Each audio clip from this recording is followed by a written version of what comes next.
Following on from a demanding season with Charouz in Formula 3 in 2022, Francesco Pizzi sits down with Thiemo to discuss the USF Pro 2000 series and narrowly winning the 24 Hours of Daytona.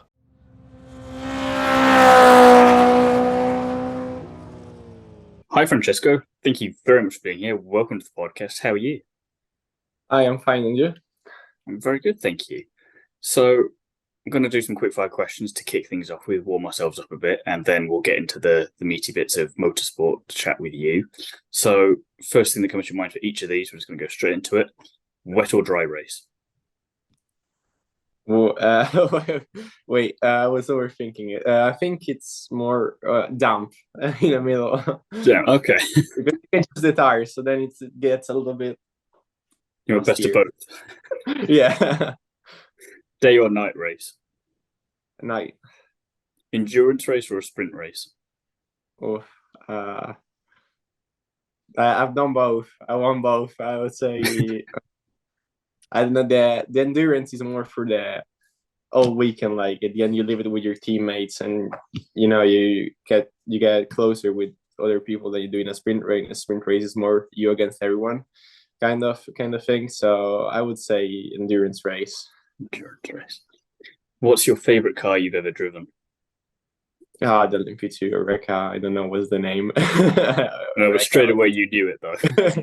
Yeah. What's a car that you would like to drive? I'd like to drive the IndyCar. Yeah, IndyCar, I'd say. Early morning or late evening workout session? Early morning, so then you get a full day to do whatever you want. Get the pain out of the way early doors. I like it. If you could go back to any era of motorsport, which era and series would you choose?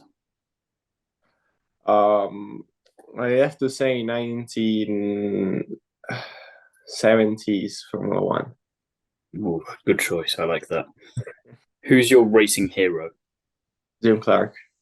Straight. Again, lovely answer. I'm liking this. It's going well. What's a restaurant in Italy that you'd recommend? Oh, it's in Monza. It's called Carne Bracci. I always go there since I won 3 years ago in Monza. Then I went there, so that's my favorite restaurant. Did the food taste even better that day, especially? Yeah, it tastes even better. And then, would you prefer to win a race from pole or the back of the grid? Back of the grid. Back of the grid. Favorite circuit? Spa. Ooh, okay. I thought you might go Monza. Describe your racing style in 3 words. Aggressive. No, wait. Oh, now I want to change it. You still got 2 other words.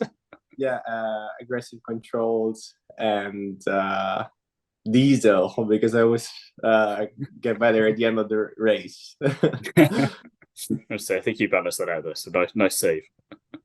Yeah.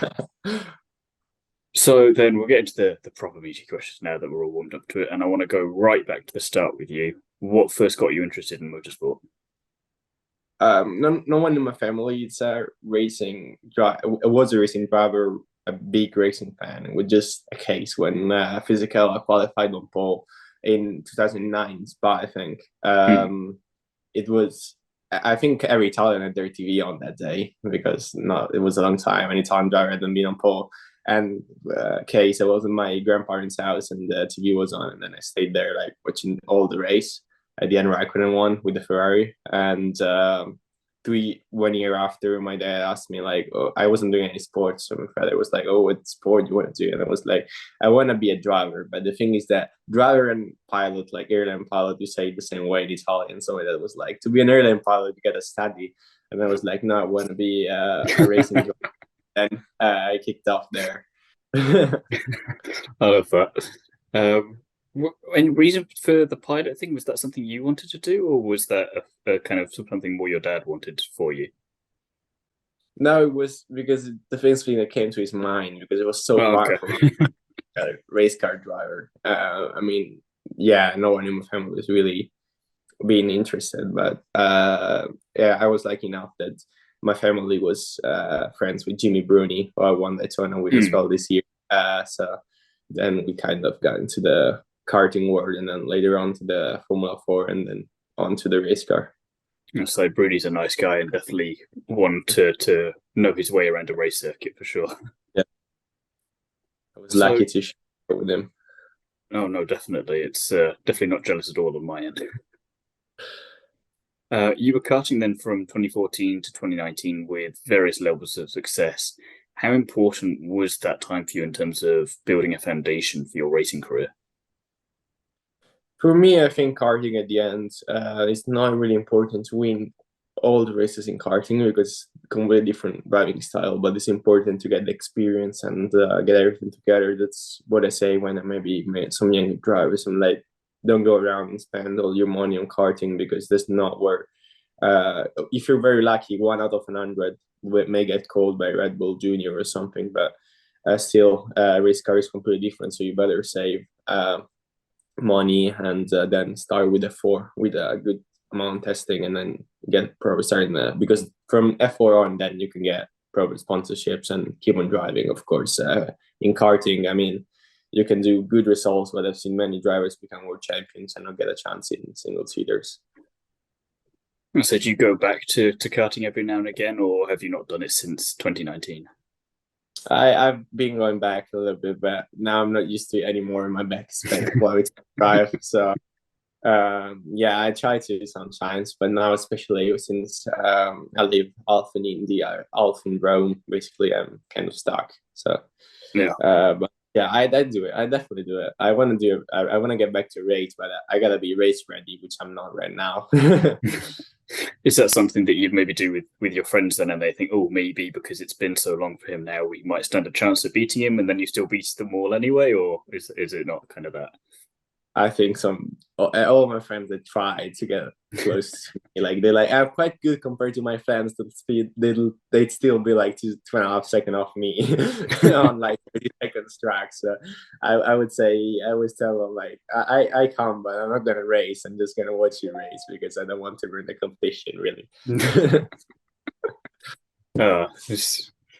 So you then had Formula 4 UAE, F4 Italy, and Formula Regional all following after your karting. You won the first of those, the F4 UAE, and you came second in Italy.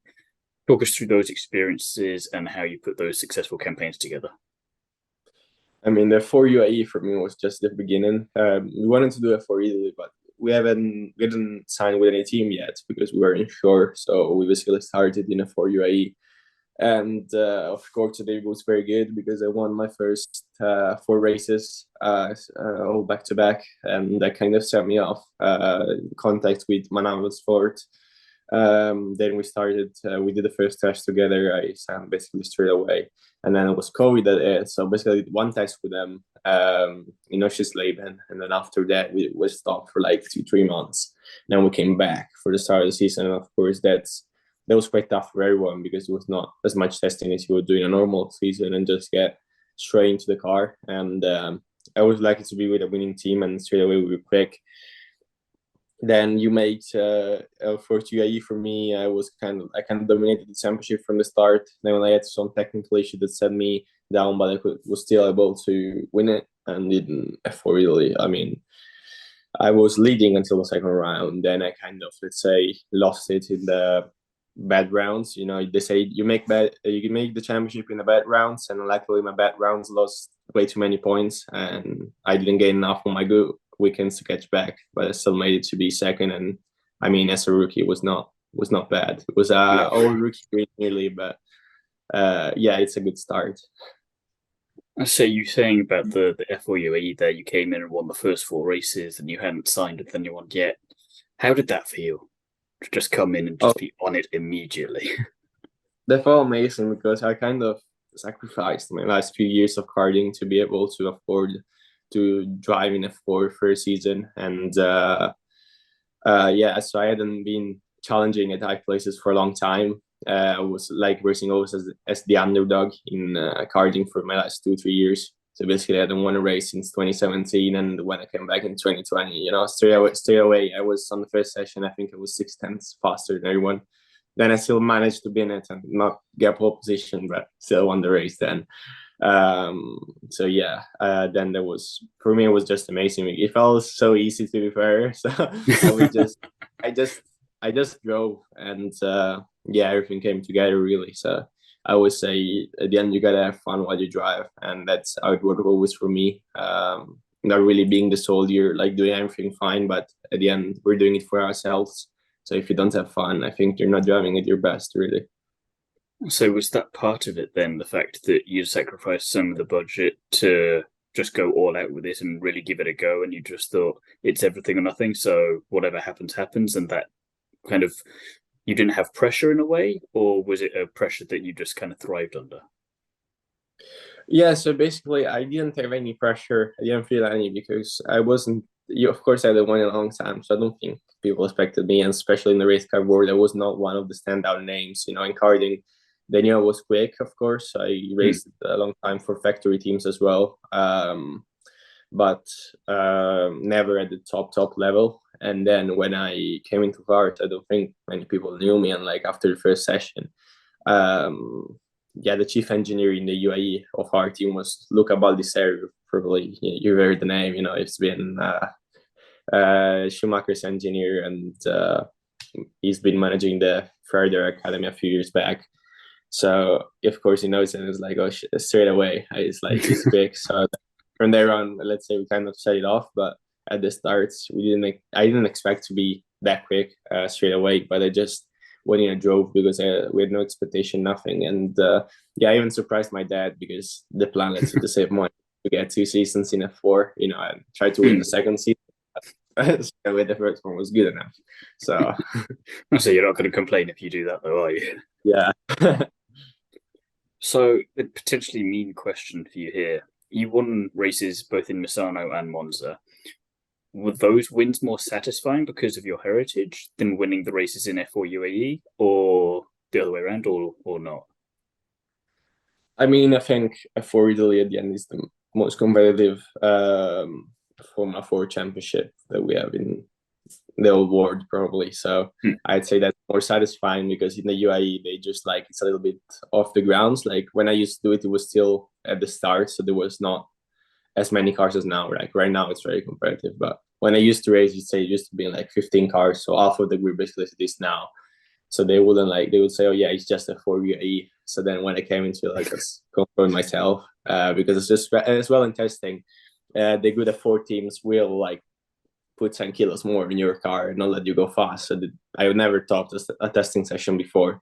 And then in Misano, we had triple podium and 1 win. So then from there on, I was not just a 4 UAE, we can do as well in the biggest stage of a 4, basically. You were saying as well, Monza, that was where your restaurant was, where you got the great food. Was that then a more satisfying win because you had that as well as a whole package experience, or was Misano a bit more for you, or it's kind of? Because it's both Italian circuits and great circuits. Misano was a little bit to prove myself, and when I came to Monza, it was I hadn't won since Misano, which was the first round. I think Monza was the 5th, then it was quite far into the. I think I even joined. It was the only time I didn't join in second. In the top 2 was in Monza. I was 3rd in the championship, and I arrived, let's say, quite well the track. So of course, every challenge has been testing. That's been driving the simulator there since what was like 6. You will only drive Monza around since you're a kid. So you very well. And then I think as well, I don't know if you watched the races, but we had 15 changes for the lead or something. So it was a crazy race, and coming out top at the end was amazing because I got many compliments for that. We didn't 15-year-olds could pull out such a good race with no crashes. You see a lot more experienced drivers crashing out and destroying their cars, and then you see a bunch of 15-year-old rookies doing a perfect race, no crashes. So yeah, it was good. It's a curious circuit like that sometimes because it's mainly just let's see how quick we can go here, because there are some corners, but it's mainly just speed the whole way there. But again, like you say, it's very easy to then get complacent and make a mistake there. So to have a race like that where you couldn't predict who was going to win, and you've just got to be in the right place at the right time is a whole part of that, and to not buckle under that kind of pressure. And again, maybe was part of it for you, the fact that you were enjoying the racing. You're saying you're not racing at your best if you're not enjoying yourself. You loving those kind of conditions, this is perfect. I can do this. Yeah, I mean, every time you see, I love overtaking, especially as in karting. I didn't get the chance to have the most competitive setup, let's say, all together with the chassis and engine and everything, because we weren't paying that much. But then at the end, when you get there, you're always fighting in the middle of the pack. So maybe compared to some of my rivals who've been karting always at the top, like since they were young, sometimes you can be a little bit more aggressive. So Go back to I your kind driving of style. yeah, sometimes I kind of trick them, especially because I raced shifter carts, against drivers that were like 20 years older than me. So I used to be played, and I kind of learned a few tricks. So then you can um, manage yourself. I lost the lead, but I always had it under control. I said the lead time I didn't have it under control was on the last corner, but I kind of had it under control because I knew if I would have got to the white line, it would have gone off the track. So then he went off the track. He actually got me on the line, but he had 10-second penalty for taking off the track. So I knew that was going to happen. He still got me to the line, which was what I was mad about because I lost the race by like 20,000. So on the straight, I wouldn't appear first, but I would still won the race after. Thank God for a 10-second penalty. Yeah. So then you joined Charouz in Formula 3 last year, and it didn't really go to plan. And I'm curious, what was so challenging about it, and why was it so different from what you'd been doing prior to this? I mean, you will see a lot of drivers having a complete change, a complete switch of when they go from middle teams to top teams. There is a big difference, and especially we were very unlucky. The year before it was 3 races, 2 with reverse grid, and now you can always get reverse grid from qualifying. So it's more based on pay. For example, if it would have been based on finishing position, we would have started at the front more times than we did that season. So then it would have been more challenging. So of course that kind of set us a little bit back as a mid-pack team, and the team as well was kind of in a rebuild situation. And then at the end of the season, of course, the takeover from PHM happens. So then let's say the last few races were a little bit okay. Let's say bye to this, and of course I could pull off a good performance in Spa, but yeah, we had a completely new engineering team from the year before. So the engineers were good, but the problem is that we didn't have much data from the year before to use to get back like with the setups and stuff. So then all my teammates were rookies. The other one was the other one was Laszlo, and then we had one teammate always changing, and I think our performance, say a little bit. I was the only one to score points at the end. It was one, but we did it. And of course, the only race where we could get a result was in Spa, where I qualified very well. Qualified third. I think 2 seconds and a half quicker than the closest teammates. And then, in the race, the first race, I got squeezed off to the gravel, and then I rejoined. The second race in the first lap, I got pushed off twice. So then I basically set myself back. Yeah, I got myself set back from 3rd to 20th again. So then that was quite it, because the problem, of course, we could have such as SF3 when we finished 14th, 13th. We did a good job, probably. And looking at the budget we have compared to top teams, and then of course you get no points. You get points only if you're in top 10. If you get in 3 RTs, 3 Tridents, 3 Premas, and 3 MPs, you're automatically. And this 14 iTech as well. Carlin, you're quite far back. And yeah, I was able to get team's best ever qualifying result, but we were unlucky that time. It's the unfortunate thing of looking at the results on paper, and they don't always tell the full story of how a season's gone. And from the sense of it was just a lot of bad luck and bad timing for a team that was trying to rebuild itself, and just unfortunately one of the casualties there. Yeah, I mean, if you would have seen the season before with Sargent, of course, he's a 3rd-year driver, and he did quite well, so we thought we could have kept on going, but basically all the engineers changed from the year before, so it was not easy to go through that rebuild. And I couldn't. I can say as well myself, I was trying to get the car to go better, of course, every time we go on track, but when you don't have experience with the car as well, it's quite tough, because maybe there is something that you get. If I would have drove for another team, I would say, oh, this is normal for this car, this is not, and maybe we could push more to one way or the other. But it's how season goes. You got to work yourself there. At the end, we know there are huge budgets to race these categories, and if you're not really either having a big sponsor not related to motorsport or in a junior team, it's very tough to keep on going there, especially because maybe you can do one season of F3, but then F2 it's double the budget again, and it's a lot more.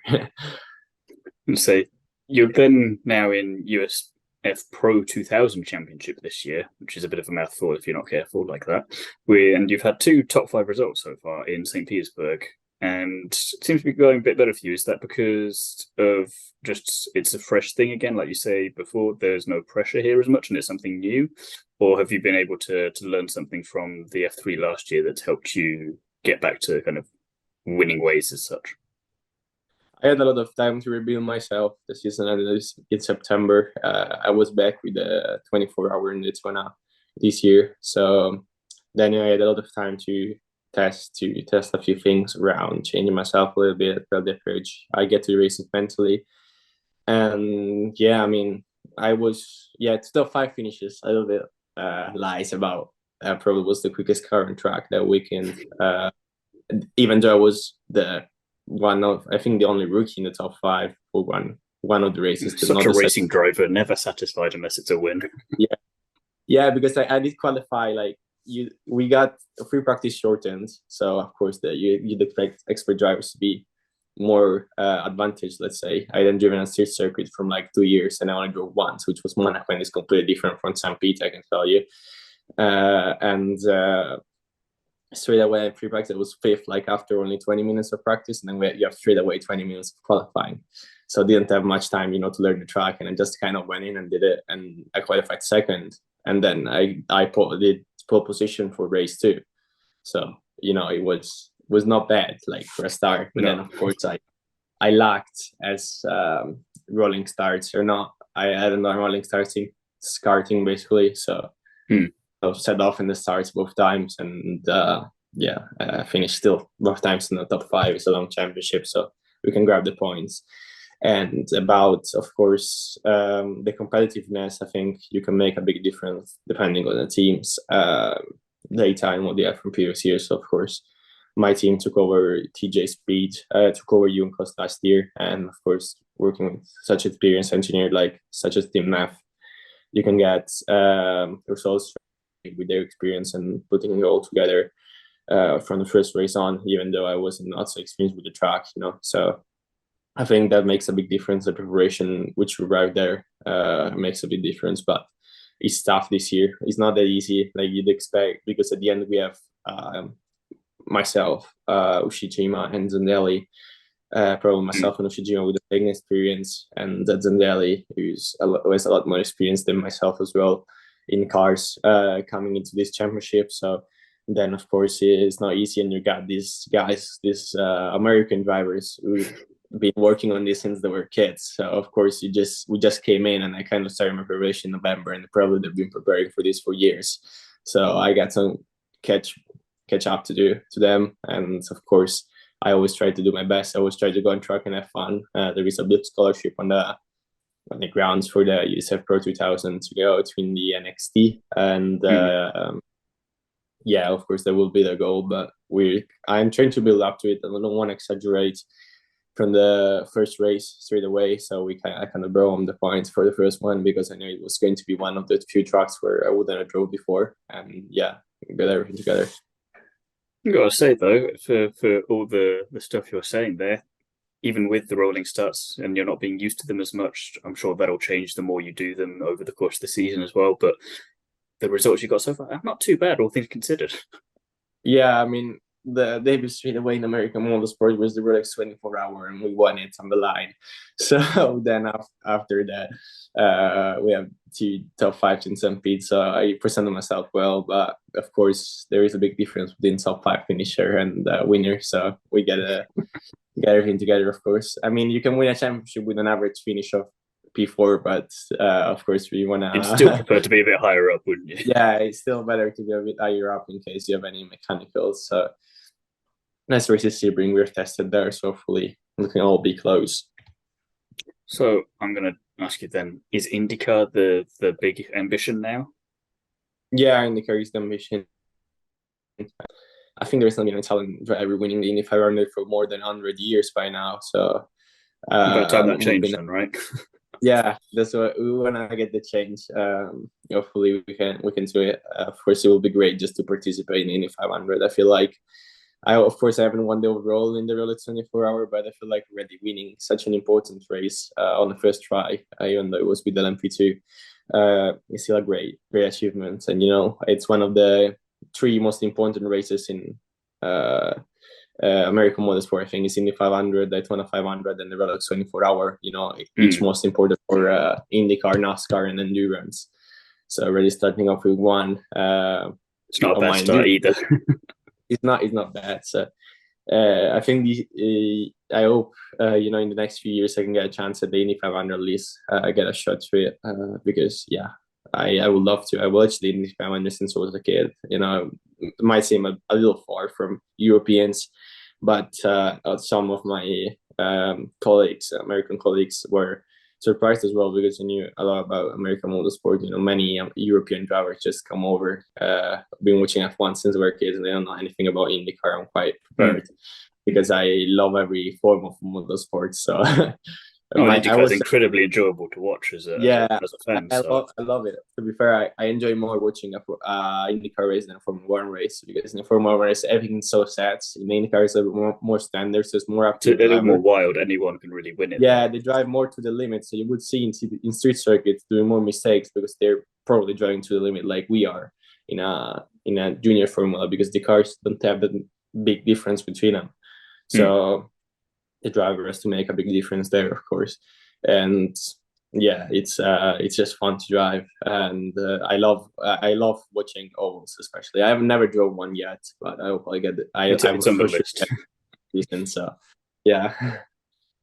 So I wanted to ask you then, because you had touched on it a couple of times with previous comments there. So what makes racing in the US so different to other continental racing series? It works very different. It works very differently. Starting from the pit lane, it's completely different. And as well, you will see if you just walk into a Formula 3 paddock and then you get out and you get into that USF Pro paddock, it's a completely different thing. You can just notice just by walking. You don't need even to start working. It's a completely different approach. I like the fact that you can be a little bit more independent. I always said, the way I want to make a difference is not by being the soldiers doing whatever people say around you, but as well doing a little bit how I want it to do, how I can do it. Just stand out a little bit. Yeah, that's the only way I can make a difference.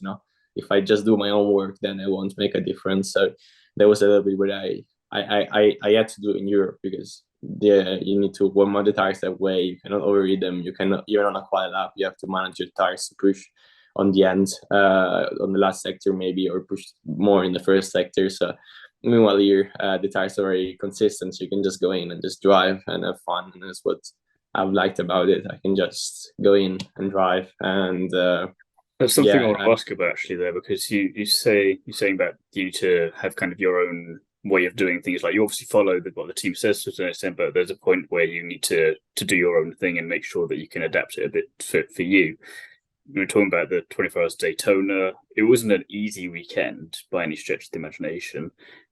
So was that part of like how you got yourself into that right mindset? Was like, okay, it's going to be tricky, but we're gonna still do everything we can and do my thing, and we'll try and work it out. And at what point did you kind of realize that maybe you could actually win this? I didn't expect to win it, but was it not until over the line and then someone was telling you won and you're like, oh damn, I actually got this? Or yeah, I mean, of course you want to win every race you do, but the Roar, we had a lot of issues. We couldn't drive much. I only did, I think, 5 laps the weekend before. Went into quali, of course. We had a crash in quali. So then after that, we were set back to last for our class. So we started last. We had no running at all. FP1 the week after was okay. FP2, another big crash this time from my side. We didn't drive until the start of the race. The car was not, I can tell you, until 30 minutes before we had to go to the grids, the car was not going on. We had issues switching the car on. So and I can tell you something funny as well. We actually did have some other problem. Like sometimes the wiper will go on and you couldn't switch it off. So you will just have the wiper go. You will just see me drive with the wiper going and no pain at all. You know what? We can So, work with this. At least it's not a more yeah, serious we can work. It was not a problem. And so then I think 30 minutes before the start, the car was not going on. We're like, are we even going to drive? And then we left for the driver presentation and everything. And we were able to start. We kind of started slow. And then I got in the car after an hour and I drove for 2 hours 30 because I didn't get the habilitation to drive by night. So I had to do all my hours by day because we skipped the night practice to repair the car. And so then I went in, I drove my 2 hours 30 and we went from 7th to 2nd. We were 7th and last on the lead lap. And then when I went in after 2 hours 30, we slowly recovered and went back to 2nd. And then I went to sleep that we were leading the race. So I was like, oh, this is going well, we're doing a good job. We were not the quickest car, but we kind of always get everything together. We never did a mistake. Our bronze driver never did a mistake, which is very common in these races. The bronze driver is so important to get everything together, and he drove a lot by night. So, not doing any mistakes, that was very important, and he did that. So it was very good. And then I woke up the day after and went 3 laps back. So it was kind of a shock because I woke up at 6, I was already back at the track. By the 5, I woke up from my hotel and I was like, shit, why are we? Oh, wait, I shouldn't have said that. It's Nitro. So you're good. Yeah, we can. I woke up and I was like, oh, we are so far back. Why are we 3 laps back? We're like 6th and 3 laps back. And I was like, oh, that's not good. But yeah, then I went back to the track already. We were lucky to for Cruzeros. We recovered 1 lap. We were back 2 laps up while I was driving, and then I jumped out. And I was supposed to get in for the last hour, but I went to do an early driving training. I don't remember why. I just know I was in the toilet and I had the radio on. I'm like, cool. I'm back running. So I basically ran I was on the other side of the paddock. I ran the whole way down to the little awning we had, and I changed, and then straight away jumped in the car and did like my last hour, and then James got in the for the last hour, and as soon as when I did the driver change, we were just on the lead lap, so I just got back up, was yellow, and then of course the rest. Very nice timing there. We had a photo finish. I'm saying it was 16,000ths of a second. I think 16,000. Yeah, it was absolute nothing. So at the end, the last hour 30 was very stressful for me watching watching my car. At that point, you can't do anything, can you? You just stood there watching. I did my job. I was one of the quickest cars every time we're on the track, but people still didn't expect us to win because none of us drove much, and we never really showed. You didn't expect you to win, so yeah, I did expect myself to win, but we changed a lot the car from pre-practice, like from the last pre-practice we drove to when the race started, because we were like, we got to make this extreme. We need that straight line speed, and that's how we won the race at the end, kind of sacrificing the driven part. And it worked. I don't think anyone expected us to win still, even when we were back on the lead lap, because we were never like the quickest car. And then kind of they started I think the 52 went out, then the 11 went out. I don't know if it was the 11. Yeah, another car went out, and then it was just 3 cars fighting for the lead. And at that point where like the first 2 were fighting for the lead, and then like one got a little pushed off and went second. And then on the last lap, they crossed the line like next to each other, and then he pushed him off. And I was like, "No, this is gone." And then they started taking the hypercar, of course, because he was about to cross the line and win. So I just waited for the car to pass on the main straight. It was such a long minute, to be fair. I was waiting there 1 minute because it was like, second is still good. We didn't do bad. We started it's not bad on the first try. We got second. And then I saw him come up the line of the last corner with a massive run. And I said, oh, no, I'm going to do it. And then I was the first one to jump across the pit wall to start to celebrate, because I realized. And then, from there on, I just see people jumping and crying and screaming. So then the car came back. And of course, the first thing I did, I hugged James, because for me, I think it will be unforgettable. I think a hell of a win. Yeah, I think I was the 3rd youngest ever to win the race as well. So I would, so not a bad start to the year at all. Not a bad start, and of course, some drivers waiting 15 tries to get it, and maybe they cannot even get it, and on the first try you just come in and do it. So and we as well we didn't drive the car much. Like our bronze driver had only one test, Jimmy and I in only one test, so we're the only driver at more than like 50 laps in the car was James, so we relied a lot on him, and everyone did their job. No one crashed out in the race, and of course the mechanics were amazing, because the fun fact, we never even tried a driver change or a pit stop. So my first driver change was my first actual driver change. I didn't know what to do. I just plugged everything in, and then we have one helper, and basically my belt was offset. So I had to put the belt back inside the ants, because it was like on my shoulder, not on the ants. So it was pushing me down like that. And I was lucky, as soon as I got out, basically I got out of the pits, I did one corner, and the full was yelling like, yes, now I can fix my belt. So I listened to it, and I put it back, and then I tightened, and then I drove. So that was good. And I actually drove like 2 hours 30, forgetting that I have a drink in the car. So because so I was like, I didn't drink for 2 hours 30, and I jumped out of the car, and the mechanic was like, you didn't use the drink at all. I'm like, I completely forgot I had it. I was just driving. So so you didn't have the drink, didn't have any kind of practice with most of the elements of the race. Same for the mechanics. They never tried a pit stop. So our first pit stop, I think, were actually not that good. But to the end of the race, of course, doing so many, then I think the last piece was very good, because we jumped one car in the pits. So that was good.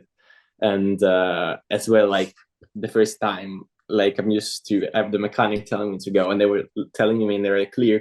Well, I was like, what? And then the mechanic went, go, and I went. So I lost like 10 seconds there, like waiting for someone to call it. And then after I went, and then we drove. So when I just drive, I have fun, and I just drive.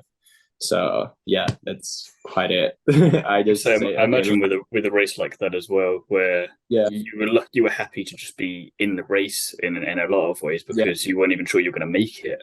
So to get any kind of points result, maybe even get on the podium, like you were saying, second is good. We did a nice job. You've been happy with that. It's like, you would have still been very happy with that. And I think that the fact that you then managed to get first place there is just kind of, you wouldn't even believe it. Did you believe it when you saw it happen, or did it take a few minutes to like, wait, did we actually just do that? I dreamt of it for a long time, because I had the first contact with Proton in 1st December. So it was still not that early, we hadn't planned it for like months. And then in December, we're like, well, maybe we do, maybe we don't. Already, of course, I was already committed to the USF Pro, so I chose not to do the ELMS campaign. And I thought, it's over, we haven't got much. And I got the call from Proton like a week before the Pro. They're like, oh yeah, we need you in the car. You were very quick in testing, because of course I was a silver driver. I was a silver driver, and they were like, yeah, you were very good for a silver, so we need you back in the car for Daytona. And I was very surprised, because of course I didn't have any experience. So the team wanted to win from the start, because there's a good prize for the team as well. And of course the name of the race was the first race in LMP2 for the team as well. Everyone always worked the GT cars before, so LMP2 car for the first time for the team. First time for us doing these driver changes. We kind of sacrificed all ourselves, because we're not so good in driver changes. We all use the same seat, so everyone was using the bronze driver seat, because of course he was the oldest, and as well the kind of like the biggest of us, so everyone could fit in his seat, and everyone had back pain by the end of the race. But we still just to drive. It was my first time on carbon brakes, everything together, and just the call, go there last sec, do everything, and then I just went in and say, okay, let's have fun. I'm already racing again. 3-4 IndyCar drivers, few ex-Formula 1 drivers, hypercar drivers. You say no expectations there, like you say, just go out, have fun, and you can say you're part of this. Yeah, just go there and have fun. And I just start driving. Of course, you drive at the 98%, let's say, on an endurance race, because you got to take it to the end. It's better not to risk crash until you're in the last hour. So you can just kind of like bring it to the end. And then when I jumped out, we had the full shield. Like when I came back, and they were like, "Oh, I was quicker than IndyCar drivers. I'm quicker for the hypercar drivers." And I was like, and I just did it by having fun. I didn't like do anything like, oh, do that, like change the technique. I just went in and did what I learned in the past years on a track I never drove, and it worked. So yeah. Oh, well, it was a great story, and like you say, it's a great way to kick off motorsport for 2023. So if and again, the same with the US Pro Championship as well, the results there, and like you say, the more you do those, the more that you should improve, because like you say, if this is how you're starting when you're not used to it, then it should be very interesting to see what you're like towards the back end of the season. Yeah. So I want to wish you best of luck for all of that, and thank you very much for taking the time to chat with us today. Yeah, thank you for having me. No, pleasure.